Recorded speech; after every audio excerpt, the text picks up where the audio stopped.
আজকে একটা কথা বলার জন্য আসছি। আমার এই যারা ছিলেন, ঠিক আছে? আমি সহজে কান্না করার মতো মেয়ে না। আমি কোনো বিষয় নিয়ে কখনো এত বেশি হার্ড না হলে কখনো কান্না করি না। আমাদের বাংলাদেশের প্রশাসনটা এত পরিমাণের বাজে, এত পরিমাণের খারাপ, এই বিষয়ে আমার আর কিছু বলার নেই ভাই। এটা তো সবাই জানে মোটামুটি। আমার এক্সট্রা করে বলার কিছু নেই। আজকে মূলত ১ বছর হয়ে গেছে আমাদের জুলাই অভ্যুত্থানে, ঠিক আছে? আমি জুলাই অভ্যুত্থানে কী করছি বা এখনও কী করতেছি এটা সবাই জানে। এখন ১ বছর পরে আইসা এই আওয়ামী লীগ কুত্তা লীগের সাহস হয় কীভাবে আজকে ওরা আমার আব্বুকে ধরছে। ধইরা ওরা আমার আব্বুকে জিজ্ঞাসাবাদ করছে, অনেক কিছু বলছে আমার আব্বুর, অনেক ছেড় দিতেছে।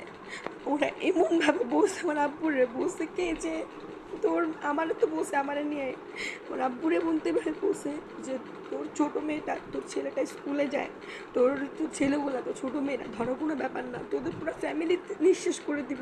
এইভাবে অনেক কথা বলছে আমার আব্বুরে। আমার আব্বু এই যে একটা বছরে হ্যাঁ বকাবকি করছে, আমি কেন ওই ঝামেলার ভিতর যাই, মারামারির ভিতর যাই, অনেক কিছুই করছে, কিন্তু কখনো এইভাবে আইসা আমার সাথে আব্বু আজকে বাসায় পরে প্রায় 2 ঘন্টা কাঁদছে আমার আব্বু, কান্নাকাটি করে বলতেছে তুই এটা কি করলি মা, তুই এটা কি করলি মা, তুই তুই তুই তোর জীবনটা কেন রিস্কে ফেলাইলি। আচ্ছা আমি তো চলে যাবো, ঠিক আছে, আমার কোথাও না কোথাও আব্বু ধরেন পাঠাই দিল। এখন আমি যদি আমি খুঁজতে চাই যে কোনো জায়গা থেকে খুঁজে বাই করতে পারবেন, কিন্তু আমার বাবা আমার ভাই বোনের সেফটি কে দিবে? কেন আদি ভাই বলছিল না যে প্রত্যেকটা জুলাই অভ্যুত্থানে যারা ছিল সবার সেফটি দিতে হবে? প্রশাসন কিসের সেফটি দিতেছে? পুলিশকে কল দিলে বলে জিডি করে রাখেন, পরে স্টেপ নিব। খুন করার পর আইসা পুলিশ, বিজিবি, আর্মি, রাষ্ট্রীয় চক্র শুরু করবে খুন করার পর আইসা। এটা হচ্ছে আমাদের বাংলাদেশের প্রশাসনের অবস্থা, যে খুন হওয়ার পর আইসা বলবে যে তুমি খুন হয়ে গেছে, আমাদের খুনিকে বের করা হয়েছে, ফাঁসি দিতেছে, এগুলা বলবে। সেটা হচ্ছে আমাদের বাংলাদেশ প্রশাসনের বর্তমান অবস্থা।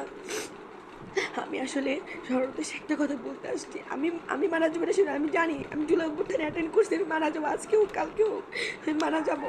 কিন্তু আমার কথা হচ্ছে যে আমি কেন মারা গেছি এটা পুরো বাংলাদেশের মানুষ যেন জানে। সেটা তো অবশ্যই জানবে কেন মারা গেছি। দরকার হলে আমি নিজে আওয়ামী লীগের কাছে গিয়ে বলবো যে নে আমার কীভাবে মারবি তোরা, মার, আমার ফ্যামিলির উপরে যেন কোনো আঘাত না আসে।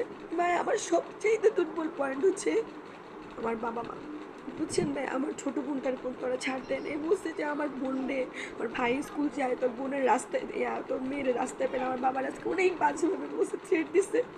আচ্ছা আমাদেরকে না বলা হয়েছিল যে কি যদি আওয়ামী লীগ প্রকাশ্যে কিংবা অনলাইনে কোনোভাবে থ্রেট দেয় তাহলে এটার বিরুদ্ধে প্রশাসন অনেক স্টেপ নিবে, সার্ভার কেন স্টেপ নিবে।